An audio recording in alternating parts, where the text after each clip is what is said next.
a você, telespectador que está aí nos assistindo. Muito obrigado pelo seu tempo. Essa noite vai ser de muita informação. Eu peço desculpa pela quantidade de informação que nós vamos passar. Então, vamos começar o processo. Febre amarela é uma doença infecciosa, aguda, sazonal, não contagiosa. Ela é causada por um vírus. Isso predomina entre dezembro e maio, porque o vetor que transmite a febre amarela, que nós vamos discutir, ele depende muito da temperatura ambiente e ele depende do índice pluviométrico, a quantidade de chuva que tem na região. Então, quanto mais chuva tiver, mais fácil para o mosquito reproduzir. Então, por isso que é sazonal, por isso que ocorre o pico entre dezembro e final de abril, princípio de maio. É uma doença não contagiosa. Isso significa que uma pessoa doente não pode passar para outra pessoa doente. Um animal doente não pode passar para outro animal doente. É uma chamada doença vetorial. O que é? A transmissão é vetorial. Ela exige, para passar de um organismo doente para um organismo são, de um vetor. E esse vetor é um mosquito, que, na realidade, nós, brasileiros, chamamos de mosquito. Mas, ao pé da letra, se você pegar a literatura inglesa e traduzir, seria, na realidade, um pernilongo. Não esse pernilongo comum que você conhece aí, não é essa muriçoca que você conhece aí, mas é um pernilongo. Então, foi traduzido como mosquito, todo mundo discute como mosquito, mas a palavra mosquito em inglês, que existe, traduzida para o português, significa pernilongo. Então, na realidade, seria um pernilongo. Mas, como todo mundo está chamando de mosquito, eu não vou ser o único não chamando. Eu vou continuar chamando de mosquito, que é esse vetor que transmite de um organismo são para um organismo sadio. Esse vetor, esse mosquito, ele tem características especiais que nós vamos discutir aí. Então, a primeira pergunta que vocês fizeram ficou aí respondido. É uma doença infecciosa, aguda, virótica, não contagiosa, sazonal.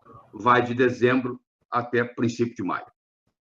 Por que a chamada de febre amarela? Ela é chamada de febre amarela porque, não todos os casos, mas alguns casos dela desenvolve com lesões hepatorrenais e na lesão do fígado causa uma icterícia, a pele fica amarela, os olhos ficam amarelos. Então, como isso aí tudo fica amarelo, tudo que se refere à febre amarela vai o nome amarelo, mesmo que até em latim, mas vai o nome amarelo. Então, quer dizer isso, que as mucosas ficam amarelas, que a pele fica amarela, que o branco do olho fica amarelo. Mas isso não acontece em todo mundo. Tem pessoa que nem sabe que teve febre amarela. Existe um tipo de... Existe um modo da febre amarela se apresentar que é assintomático. A pessoa nem sente nada. E nem sabe que teve febre amarela. Isso é muito importante você entender. Porque o que você vê na televisão, que tinha 80 casos, morreram 40, isso são os casos de fase maligna, que é 10% dos doentes chegam na fase maligna. 90% dos pacientes com febre amarela não chegam na fase maligna.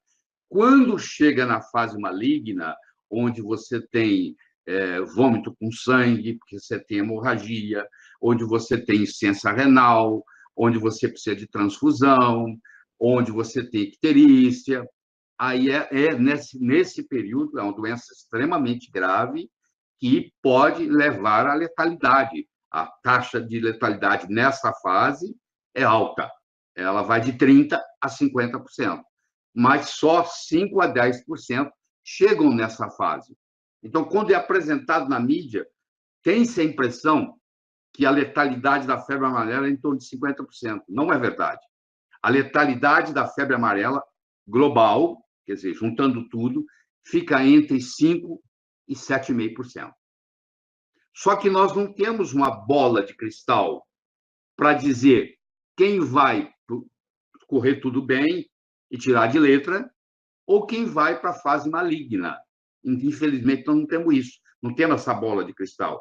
E você deve estar aí perguntando, por que uma pessoa é picada pelo mosquito, desenvolve febre amarela, tira de letra como se fosse uma gripe, e a outra pessoa desenvolve icterícia, desenvolve lesões cerebrais, desenvolve lesões hepáticas, desenvolve lesões renais?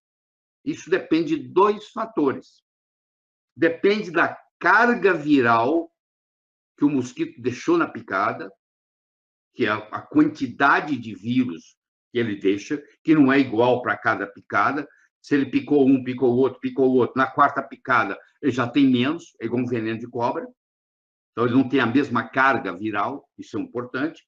E, claro, depende da robustez do sistema imune de quem recebeu a picada. Se eu sou um indivíduo extremamente saudável, não tomo nenhum remédio, não tenho nada, sou um atleta, e recebo uma carga viral pequena, é possível, é provável que eu vou tirar de letra. Se eu sou um indivíduo já comprometido e recebo uma carga viral alta e o meu sistema imune já está comprometido, a probabilidade de eu progredir para a fase maligna e desenvolver icterícia, etc., é muito grande. Então, são dois fatores que entram na jogada. O quanto de vírus você recebeu na picada e o quanto que a resiliência, a robustez, a capacidade de defesa do seu organismo. Doutor, quais são os tipos de febre amarela, então? Isso é muito importante, você entender isso. Porque tem uma febre amarela que é silvestre e tem uma febre amarela que é urbana. Os vetores são diferentes. O mosquito que causa a febre amarela silvestre é diferente do mosquito que causa a febre amarela urbana. No Brasil, nós não estamos tendo nenhum surto de febre amarela urbana. Aliás, o último surto que nós tivemos de febre amarela urbana no Brasil foi na cidade de Sena Madureira, no Acre, em 1942. E antes disso, o grande surto que nós tivemos foi no Rio de Janeiro, em 1929. Então, a primeira coisa que eu quero deixar bem claro para você é que os surtos que estão ocorrendo, eles são silvestres, eles não são urbanos.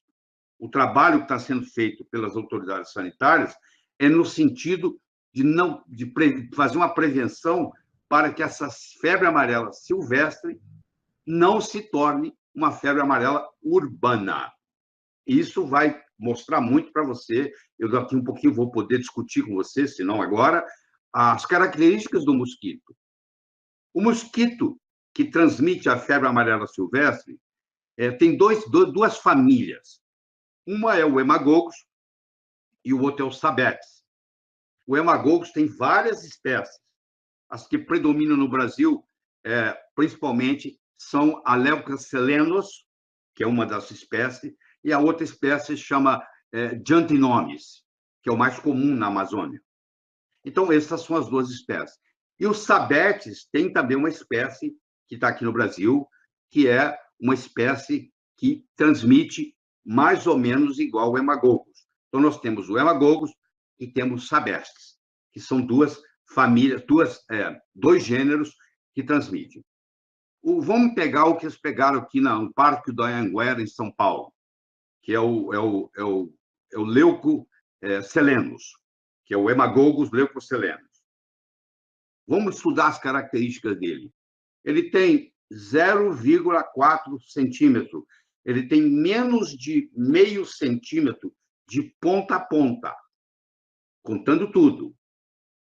Esse mosquito, ele vive na copa das árvores. Ele tem uma autonomia de voo, você imagina um mosquitinho daquele tamanho, o quanto que ele tem de combustível para voar, né? Porque você tem uma autonomia, você põe gasolina no seu carro, quantos quilômetros você pode andar? Você põe no seu avião, quanto você pode andar? Bom, eles também têm uma autonomia de voo. E a autonomia de voo de um mosquito desse não chega a 2 horas. E agora você deve estar curioso em saber o quanto que ele voa. de velocidade, 1,5 km por hora. Então, um mosquito que sai da copa da árvore para passear, ele pode chegar no máximo a 3 quilômetros dali. Então, aí você já começa a ver que, se você vive para mais de 3 quilômetros de uma mata, e se você não vai lá fazer trilha, e se você não vai lá pescar, se você não vai lá caçar, esse mosquito não vai sair lá da mata e chegar à sua casa. Esse risco não existe. Você tem que estar em volta de mata. Você tem que estar na beira da mata, 2, 3 quilômetros da superfície da mata, da periferia da mata. Isso é muito importante.